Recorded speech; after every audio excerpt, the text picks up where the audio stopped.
Matchbox Models is a British company and an offshoot of the famous Matchbox toy car brand, which itself was started in 1953 by Lesney Product. Matchbox Toys decided to start their own plastic model division in the UK around 1972. In their first year, they introduced 16 kits, all of which were 1/72nd scale model aircraft. This put them in direct competition with British kit maker Airfix as well as Heller of France. In each of the following years, for the rest of the 1970s, Matchbox issued between 6 and 24 kits annually. 116 kits in total, 77 aircraft, 30 vehicles, and 9 ships. All the aircraft but 5 were in 1/72nd scale, Matchbox's preferred size, but they did also make 5 World War II aircraft in 1/32nd scale.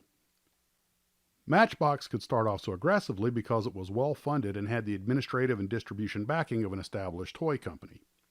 In 1978, they purchased American kit maker AMT, and this would last until 1983.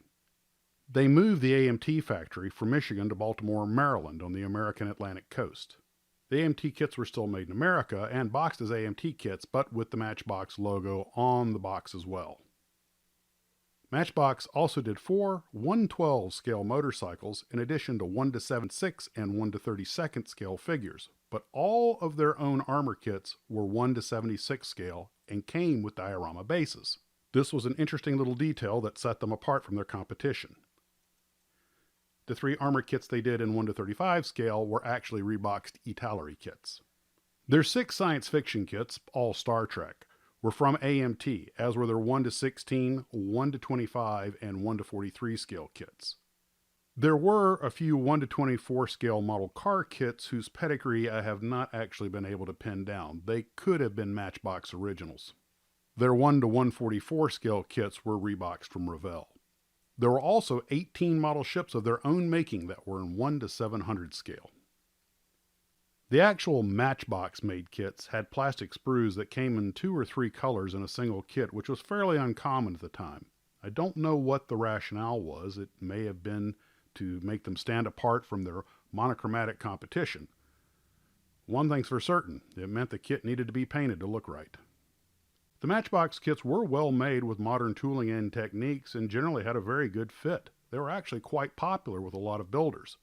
But each company has its critics, and many of the more serious modelers often claimed that the kits were poorly detailed, often using such descriptions as rough or even toy-like.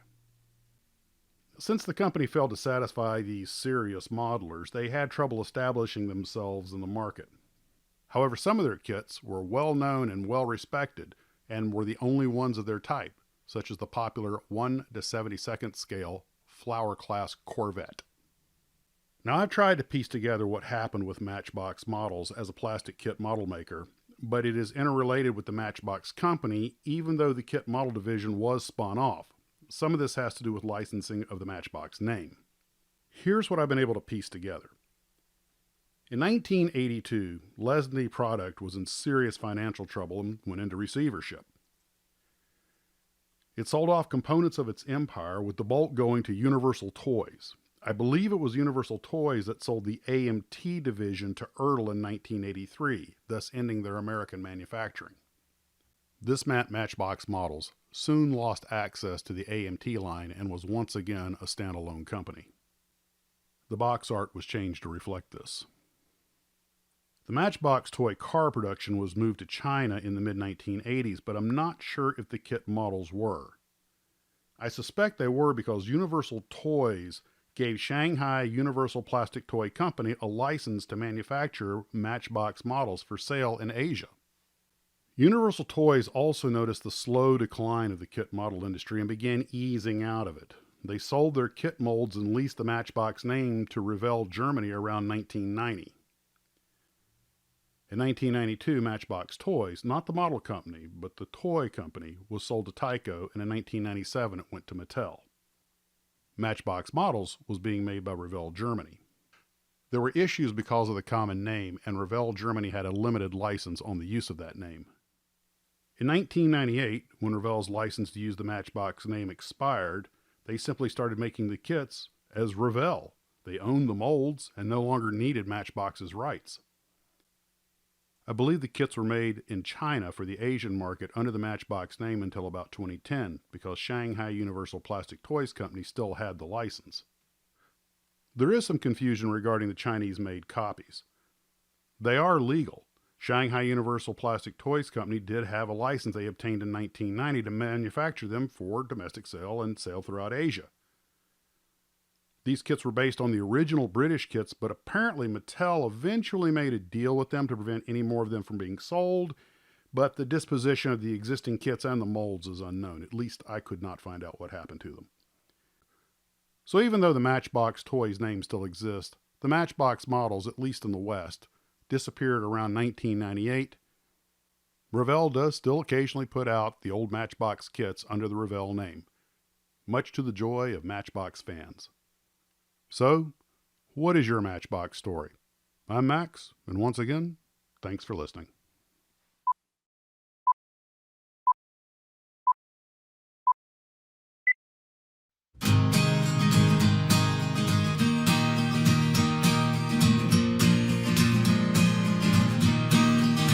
Oh, we're the Wingmen, and it's nice to meet you too. We're just gonna stand here till you tell us what to do. We're the Wingmen, and we ain't got much to say. And if we did, you know that we would fuck it up anyway. We're the Wingmen, and we haven't got a clue. So if you're not a Wingman, then to hell with you. Knock, knock. Who's there? Too wide. Too wide who? Two, why'd you let us fly into Saudi today?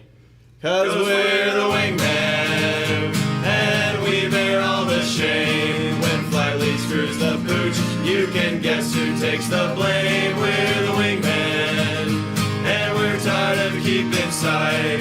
We could do just fine without that asshole on the right. We're the Wingmen, and we think we have a clue. So if you're not a Wingman, then to hell with you.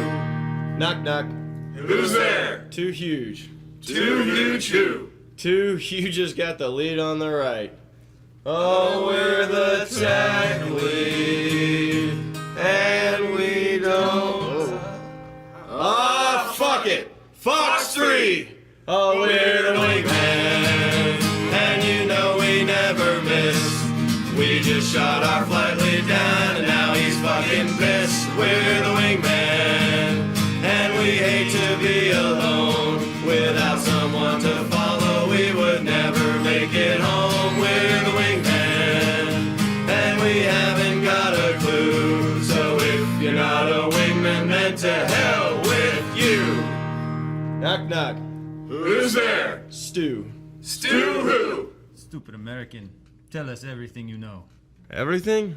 Yes, everything. Alright. Oh, we're the Wingmen, and we don't know a thing. If we were to think they'd have our asses in a sling. We're the Wingmen, there's no better life than this. 'Cause knowledge is the power, but ignorance is bliss. We're the Wingmen, and we haven't got a clue. So if you're not a Wingman, then to